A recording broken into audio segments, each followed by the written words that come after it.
What's up, guys? Jesse Rush with Flinga Bows, and okay, I'm going to put reflex tips in an Osage orange bow that I'm making right now. Here's the Osage bow that I'm working on. You can see the Osage dust at the bottom. It's kind of like a home guard, sort of, like the tips are kind of thinned out, but it's not really. It's got like a lot of working limbs, so where a home guard would come down to like the center of the screen right now, mine's just like 6 inches of straightness, 3 inches of fade, so a total of probably 8 inches of non-working limb, 8 to 9 inches. Well, you can see the top here. And then I've got a nice arrow shelf. Pretty straight bottom limb, but the top limb's a bit snaky. You might be able to see it better like that. And there was a knot right here that swerved in when they split it, so I just utilized that and made that side the arrow shelf.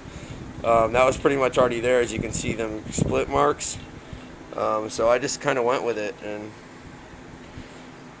hopefully it comes out nice like that. So anyway, here's what I got going on.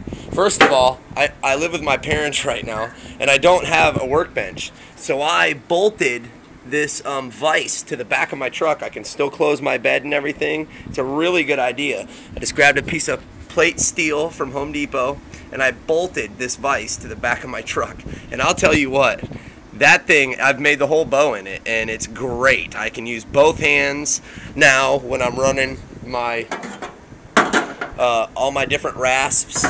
My Farrier's rasp, my regular wood rasp, my true form rasp. My true form rasp, this thing is aggressive, man. I mean, I can take a lot of meat off really fast, actually too much sometimes. You know, and then I got the draw knife that I use as a scraper.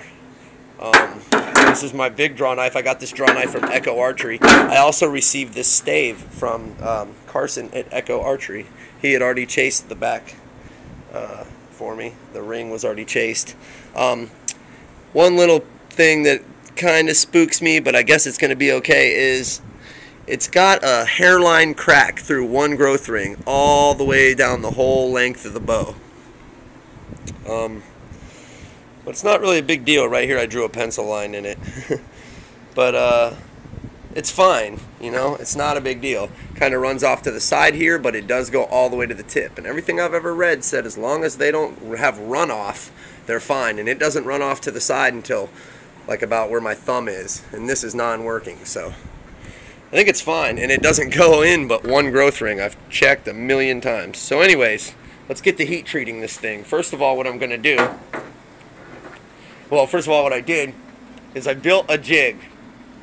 And this jig is made of 5 pieces of plywood, and I made sure that I left some over the top. This is what I didn't do before. If you don't leave this here, then you have to use clamps. And that's kind of a pain in the butt. So I just stuck it in my vise after screwing it all together and getting it all worked out to the curve that I want, roughly. I eyeballed it, but I stuck it in the vise, and now I'm going to take the heat gun. This is actually not wood glue anymore. I used up all my wood oil. This is actually cooking oil inside of here. I poured it in there. That's what I was finishing my bows with for a while there, but I ran into some money, so I went ahead and got polyurethane to do the final finish. But first I do about 12 coats of this, you know, over about 3 days time, and let the oil really soak into the wood. But anyway, let's start heating this sucker up. The way I do it is I just turn the heat gun on. It gets real hot real fast. Whew, yeah, very hot. And this is a cheap one. I think this heat gun was like 20 bucks. And it's plenty hot enough.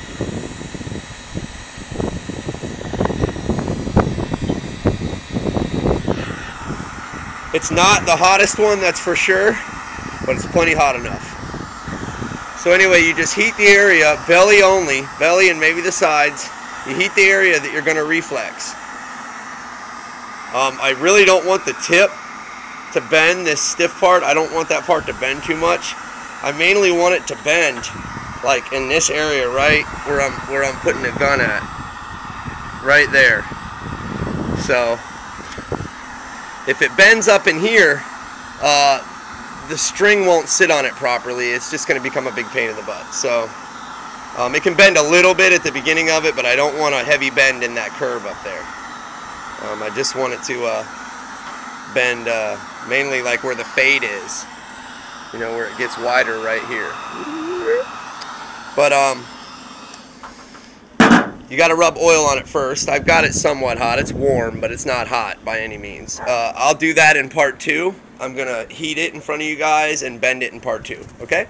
All right.